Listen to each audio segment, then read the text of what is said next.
is Adam Klein, Global Graduate Director, Faculty Member at New Ventures West. This is episode 18 of our podcast, Stepping In, a podcast where we delve into how integral coaching can address some of the most pressing issues we face as individuals, communities, and as stewards of our planet. In this episode, I talk with Catherine Bronnert DeSchepper about the intersection of integral coaching and parent development. Catherine is a certified integral coach, positive discipline trainer, Montessori administrator, and realization process meditation teacher. She facilitates workshops and coaches parents, teachers, and educational leaders, helping them create respectful environments where all children can thrive. Now, on to my conversation with Catherine. But as a place to start, I thought your question that you brought to the Learning Lab was a good one at the very beginning, which is how are the skills to be an integral coach and the skills of parenting, how are those the same, or where do they overlap? How are integral coaching and parenting, what skills do they each bring?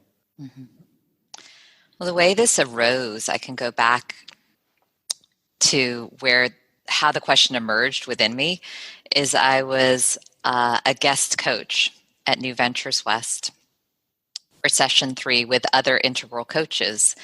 And we began speaking about this day.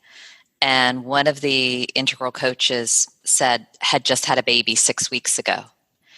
And this person said, I would be such a different parent if I wasn't an integral coach.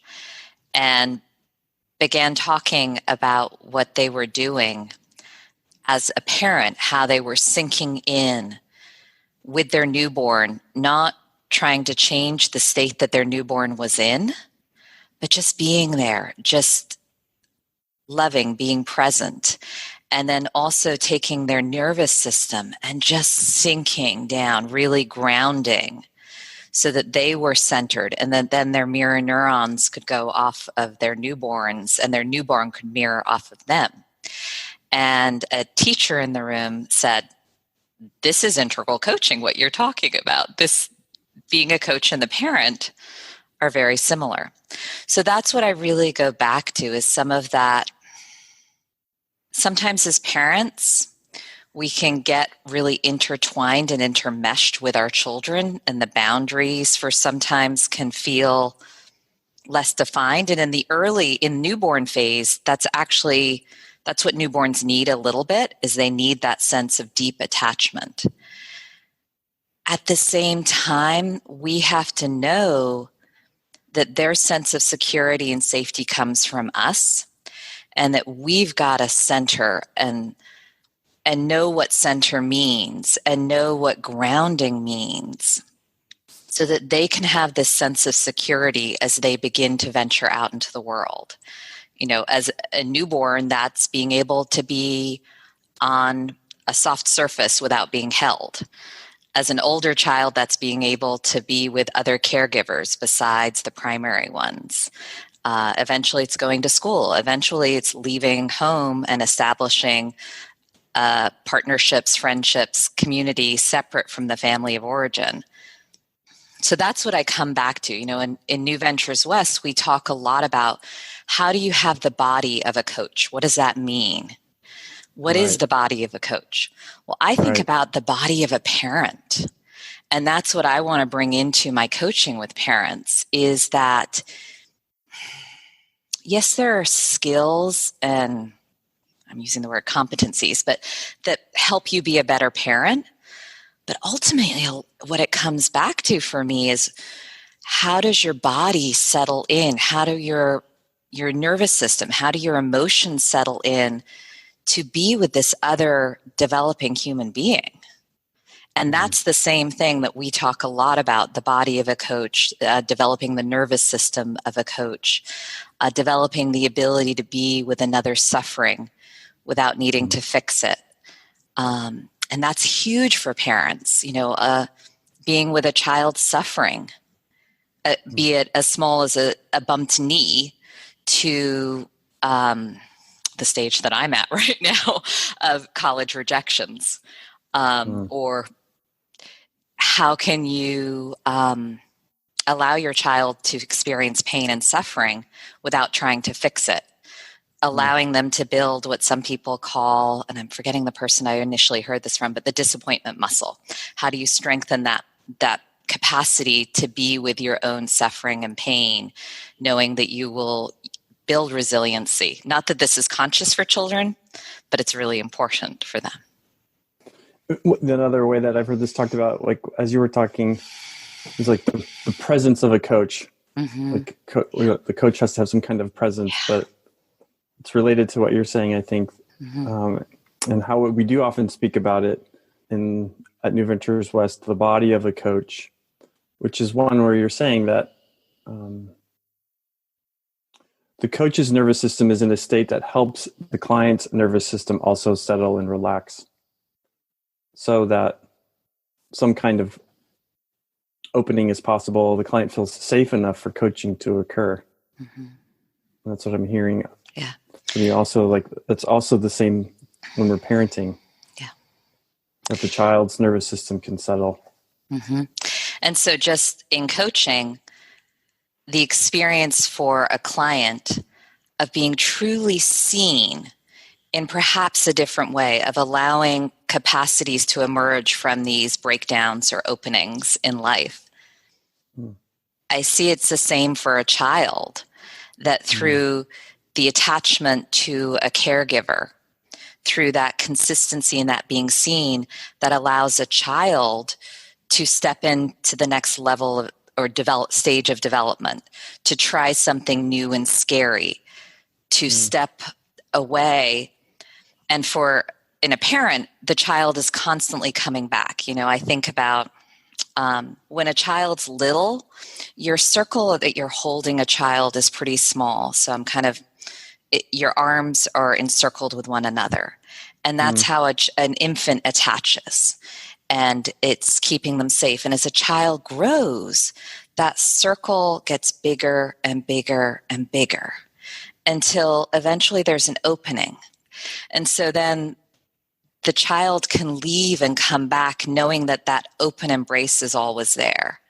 And that's with coaching, it's a little different in that eventually the client's in New Ventures West kind of coaching, the client's going to go out into the world and may not keep stepping back into that coaching. But I think for some clients, especially clients who haven't had secure attachments in their own childhood, that experience of being seen, of being held in a relationship without being fixed or being wrong, the trust, the capacity to build resilience, the capacity to make mistakes. That's sort of what I see parents doing again and again and again and again. Mm. There's this beautiful phrase that we use, and you just said it, like when a client is seen or when a child is seen. Mm-hmm. And I'm wondering, what do you think is going on there that has that experience occur? And obviously I have some thoughts bubbling up for me. And one of them actually is this iceberg analogy that you used. Yeah. And I'm wondering if sometimes what being seen means is that we see through to what's below the surface, and then that has the person feel seen, child or client. So I'm an Adlerian. I practice what's called positive discipline. And that's based off of Rudolf Dreikер's work and Alfred Adler, as well as Jane Nelson and Lynn Lott. The basic tenets is that what motivates human behavior is we want to be connected and to belong. We want to have a sense of belonging and significance, and that's the motivation. And that's actually quite different. And I'm kind of backing up to give you a sense of the iceberg right now. That's really different than what the dominant sense in at least the United States, I would say right now, way of understanding human behavior. And that the dominant paradigm, in my perspective, is one that we are motivated by seeking pleasure, rewards, and avoiding pain, punishment. And in positive discipline, we say that actually isn't it. We are motivated to be socially connected. And a lot of the research that's coming out of brain science is actually verifying this, that we are social human beings. And so if we look at an iceberg of behavior, where if you know an iceberg, the majority of the iceberg we cannot actually see. It's under the surface of the water. So what we see, the tip of the iceberg, when we're looking at human behavior, we could say the tip is the behavior we see. And so with children, we might see what one could call a misbehavior. So let's say a child continuously interrupts whenever you are on your cell phone. Okay, so that's the misbehavior. So in the dominant paradigm in the United States would be, okay, you need to set up a reward system every time the child doesn't interrupt when you're on the phone. You do something. Or set up a punishment. Every time they interrupt you, they lose something. And in positive discipline, we say, you see the misbehavior, and then you go under the misbehavior to the base of the iceberg, and you look at what else may be going on. So you first might look at, when did they eat? Have they gotten enough exercise? What about their sleep? Have they had enough connection? You might realize, this is happening at the end of every day where we haven't seen each other all day. And then you look at, what are some of the other needs? What need might they be trying to meet in an unskilled way? And so in their unskilled way, they may be seeking attention. They may be seeking power to feel a sense of belonging and significance. So for the parent to shift a misbehavior or a pattern of misbehavior, well, I'll encourage parents when I'm coaching them, and in positive discipline, we'll say, slow down, take a pause, and go through the basic human needs of food, love, connection, exercise, sleep. Think of those. And then we have something we call the mistaken goals of behavior chart. And in a longer, 7 weeks, I teach people it. I didn't teach it at New Ventures West. But the concept is still there of go under the iceberg.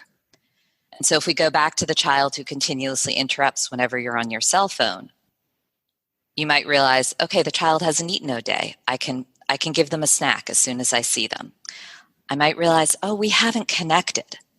I'm not going to answer my cell phone when I pick them up from childcare at all. That is an off-limits time. And so you do, rather than responding to the tip of the iceberg, the behavior, you may take some proactive moves as a parent to try to help the child meet that need in other ways. And you're not being permissive, nor are you being punitive. You're showing up, seeing that whole child and that whole child's context. Right. And what it feels like for the child when because they're unconscious also about sometimes what this real need is. So they're just doing their best. And when you could see through and meet what's deeper, that can help them feel seen, like circling back, help them feel seen. Yeah. And then the settling effect that can have. Right. I mean, the softening. And what that takes for a parent is it really takes a parent continually tuning in with themselves. And when they feel some reactivity, which if you continually get interrupted, in that moment you feel some reactivity, to slow down, to notice that,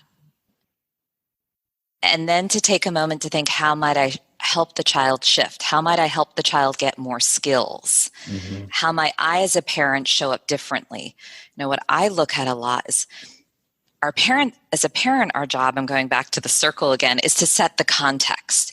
It's to create an environment for a child to grow up within. Mm. And what I also come back to is we cannot make another person change. Mm. And we cannot make our clients change. We cannot make our children change. And whenever we try to do that, we're going to fail. And it's going to become a power struggle, we're going to lose. Yes, I've been in that power struggle, and it's very frustrating, and it's like the unstoppable force and the immovable object coming to meet.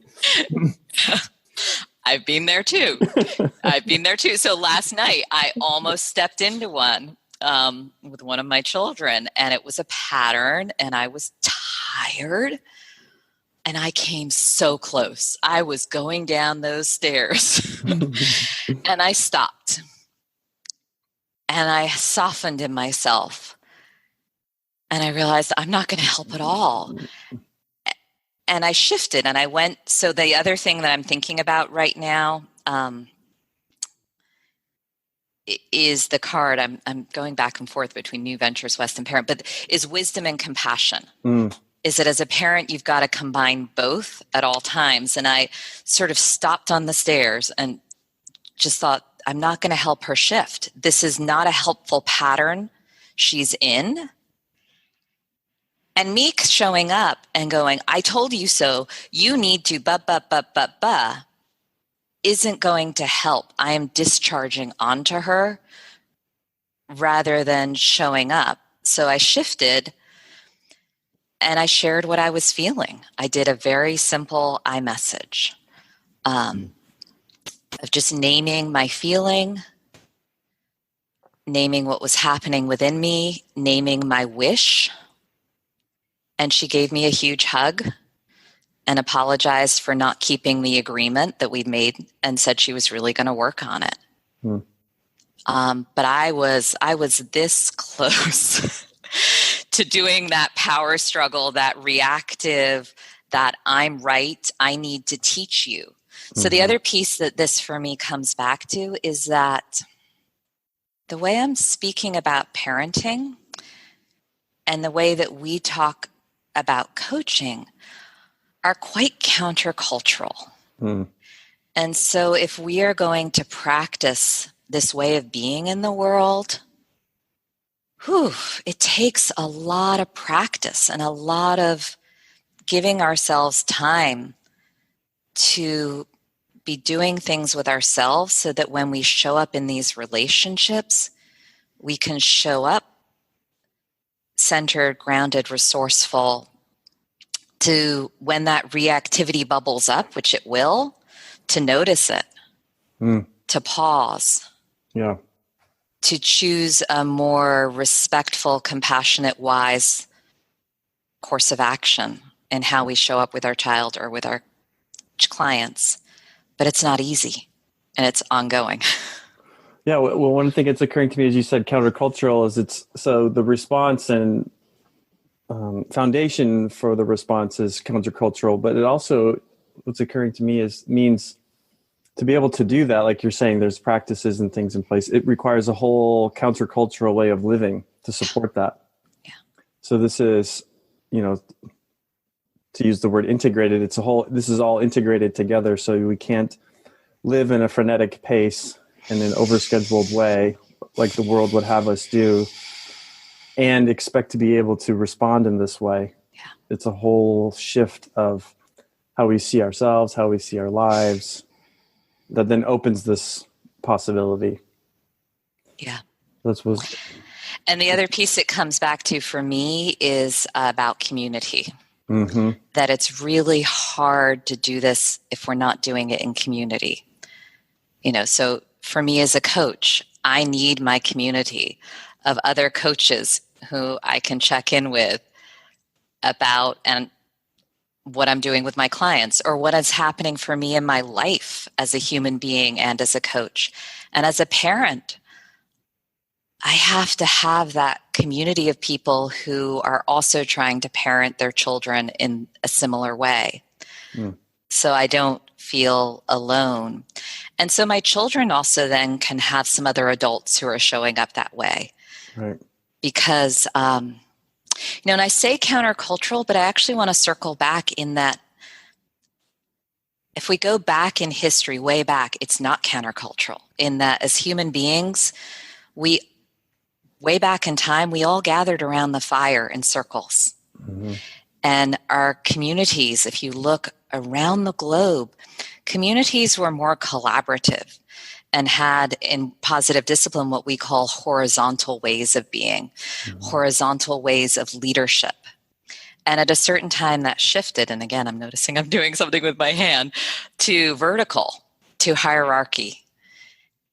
But that actually isn't the way that human beings have always been. So at New Ventures West, I see that we're trying to bring in bring back a new way of being human with one another. Mm-hmm. And what does true collaboration mean? Mm-hmm. What does leadership mean if you're not doing top down and right wrong? Right. And so in families, that's what I'm also trying to bring, is not everyone's the same. That's not the parents have a different responsibility. But everyone is worthy of equal dignity and respect, no matter what. Right. The children should not be blamed or shamed. They're not put down. We're on the same mutual respect level, but parents have different responsibilities. So at times they're going to say, I understand, I hear you, and the answer is no. Rather than, absolutely not. What are you thinking? No. Mm-hmm. Yes. No is the same in both instances, but they're really different in terms of the blame, the shame, the power differential. Yeah. Well, and the impact that it has on the person's psyche, their nervous system, the whole impact is way different. Yeah. Well, this was a question I had for you was in this, where everyone's meeting each other and we have different, the way you said it, different responsibilities, but our equality is never in question with each other. So one of the questions I wrote was, what can parents learn from kids? Coaches learn from clients? Like, what are we all contributing that we sometimes, in a more hierarchical way or power-oriented way, cut ourselves off from because we aren't open to? There's actually something here that I can learn from the way the child is in this, or that how my child is in the world, or maybe even my client. Yeah. So just was curious about how you would answer that. Well, I think it comes. So if we go into a coaching relationship as an expert, even though we may be a quote unquote expert in the content area that the client's seeking support in, but if we come in it, like right now, I'm doing an embodied stance of an expert. If we come into it being like, we know, we got this, I'm going to teach the client, we may not even realize what we don't see in the client's dance of showing up in their environment, in their context. So we miss growing. The other piece of it is, so as a coach, as integral coaches, we have a structure. We have a way of working in engagements that's really helpful for us. It helps us understand other human beings, but it also helps the client feel safe, feel held. But within that structure, there's so much freedom. There's such a beautiful dance of co-creation that happens. I'm going into New Ventures West language, but when we offer a client a deeper narrative, and the client kind of goes, no. Like I once offered someone a Prius as a deeper narrative. And he's like, no, I'm a Tesla. And I was like, so tell me more. Tell me more about how you're a Tesla versus a Prius. And he went into it. Had I been like, well, actually what I meant when I said Prius, and I kept my expertise because I'd understood the client in a certain way, I would have missed so much richness about who this client was and about myself in the world. But I was still using the New Ventures West structure. But then within it, I had to dance with him. So with parenting, I think it's a lot the same way. Parents have to provide the structure.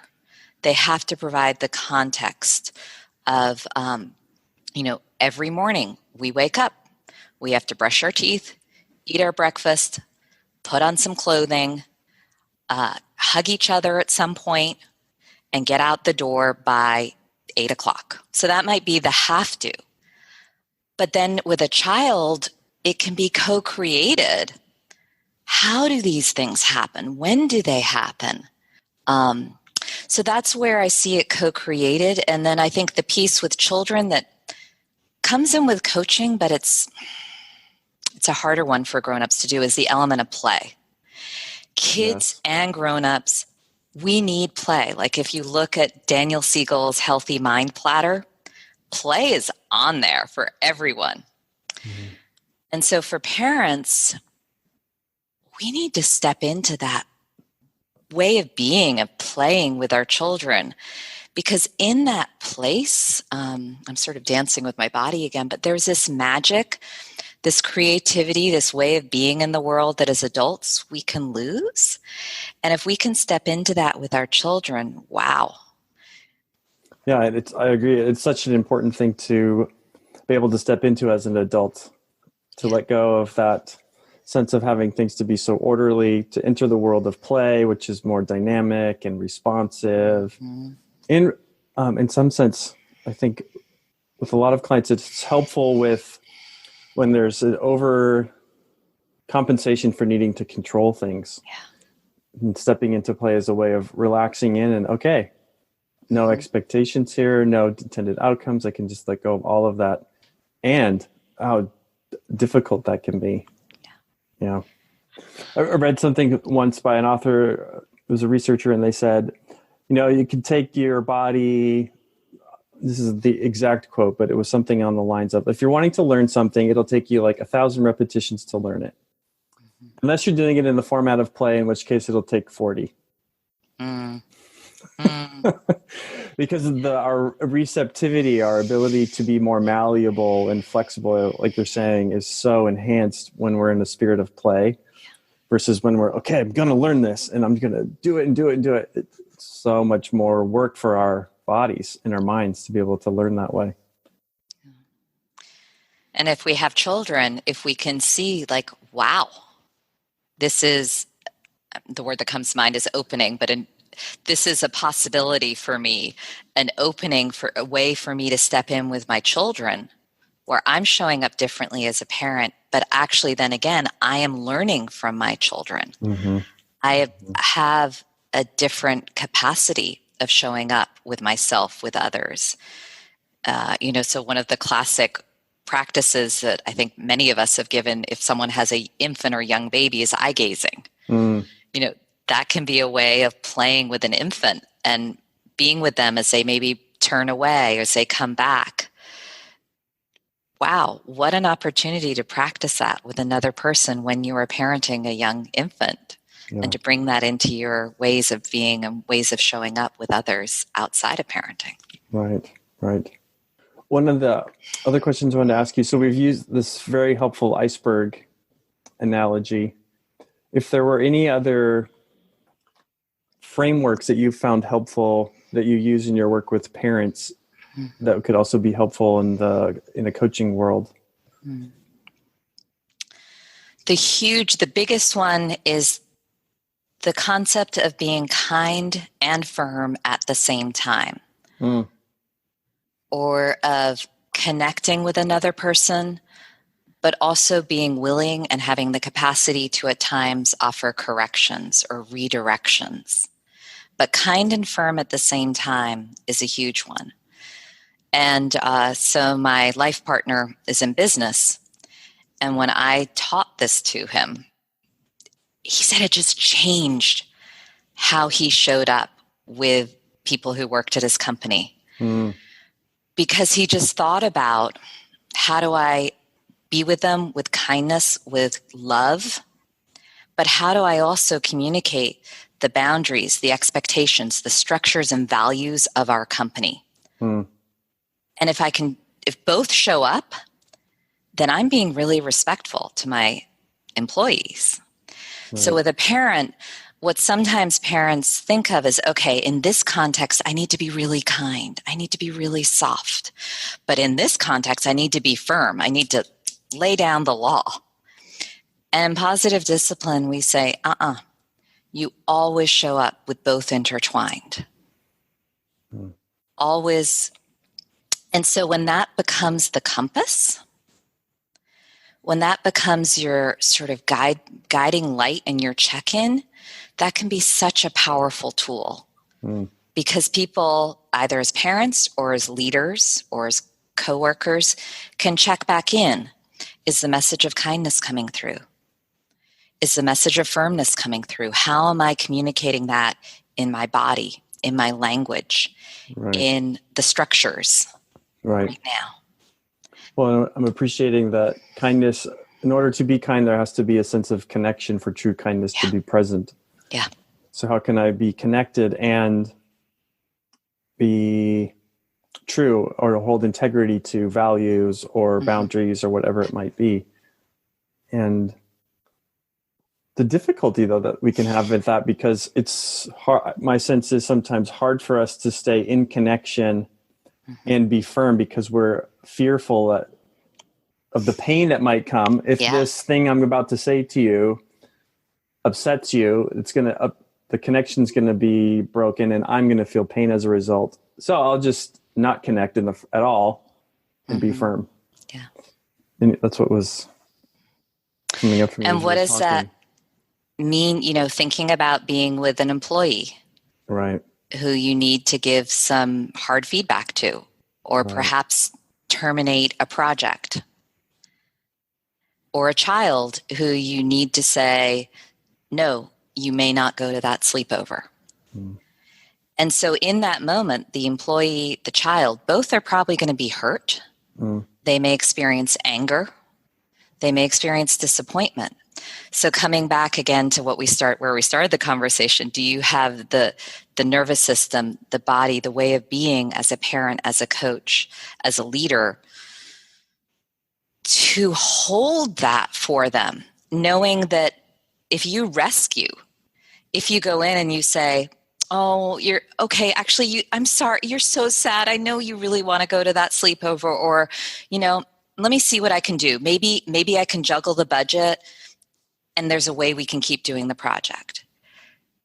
You're actually not helping, because you're no longer staying true to the values of the family or the values of the organization. And to become human, or to continue becoming human, because it's never done, we have to have the capacity to be with our own suffering. And to build for children, I want children to build that resiliency muscle in the family. So if we go to that sleepover, if they can be really angry at me and feel that pain of missing out, and then come back at some point and realize, okay, I understand why I cannot go. Then when they've then built up their capacity to be with difficult emotion, they also have realized why decisions are made. Maybe in our family, you've got an exam that week and you don't get to go to sleepovers when you have an exam the following week. There's a reason for it. Then when that child is that employee who gets their project terminated, they hopefully will have the skill to experience those emotions, to be with disappointment. Maybe in that meeting, handle it with some level of grace.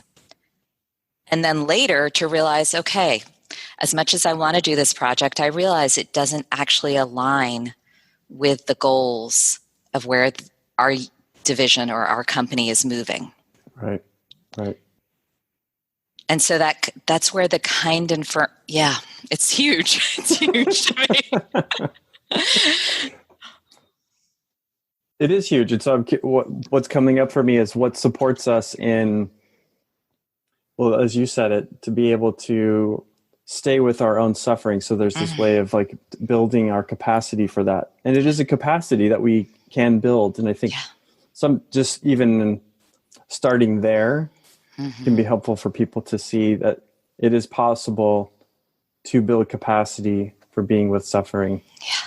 And it will take time, but it's doable, and it's really, in a lot of ways, connected to compassion. And can we do that with ourselves? Yes, right. Can we then do that with others? And building that capacity, not all of us got to experience that in our parent-child relationship when we were growing up. Right. But ideally, if we can be, again, I'm coming back to that container that parents provide, if we can give that to our children, that's huge. But if we haven't had that, then we have to really look into, well, how do I develop that for myself? How do I be with my own suffering, with others' suffering? How do I develop the capacity to be empathetic? and to be compassionate. And I'm going back, I'm thinking of your podcast you did with, I'm forgetting her name. With Whitney. Yeah. The other thing that's coming up for me right now, I don't know if you read it, but David Brooks just recently had an article about 2 mountain people. I haven't read it now. He has a new book coming out, but he talked about how he can sense that some people get on the path of life. This fits really well in with integral coaching. And they think, okay, I'm going to be I'm going to be a lawyer. And they march on the path, and I'm going to have a family, and they keep doing it. And they do all the quote unquote right things. And he said he can sense when he meets people like that, and they often are pretty high achieving and they're doing things. Then he said there's this other kind of person he meets, the 2 mountain, where they've climbed the first mountain of success. Then something happened in their life, usually something that involved suffering. And all the assumptions, all the goals kind of fell away. And they reoriented and they experienced the suffering. And I'm probably putting words into David Brooks' mouth. I'm bringing probably integral coaching, but they then showed up in life from that point on, climbing a second mountain, but in a really different way.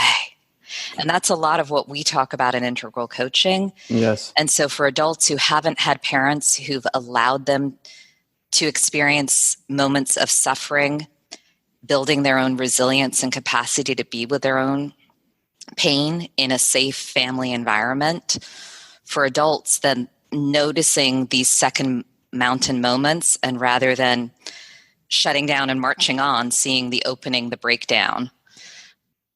Yes. That's the huge piece. I did read this actually, and I think the title of it was something about meritocracy and the impacts of meritocracy. And it reminds me of when we were talking at the beginning, the iceberg, and we had a lot of examples of like the child interrupting a phone call or something, and what is it that they're really needing, and how it doesn't always need necessarily, especially when we're older, show up as this negative behavior. In fact, it can be really positive behaviors, but there's something underneath driving it that really has us stuck in suffering. And I think it connects to his article here about, well, accomplishment. I'm accomplishing. So clients will come to coaching, I'm accomplishing and not satisfied. And I want some help accomplishing the right thing, when really it's something completely different going on below the surface. Yeah. And so as coaches, can we see under the surface rather than if a client comes to us saying, I need this promotion. When I get this promotion, everything will be different. I'll have more money. I can buy a house. My colleagues will treat me with the true respect I deserve. Right. So in some kinds of coaching, as a coach would say, okay, what do we need to do? You need to increase your speaking capacity, your leadership capacity. In New Ventures West, we're going to look under the iceberg and maybe even question that initial request. Maybe not question is the wrong word. That sounds disrespectful. We're going to hold it in a broader context. Right. Where is this emerging from? Right. So that the client may or may not get that promotion. But the way they show up, there will be so many more possibilities for them.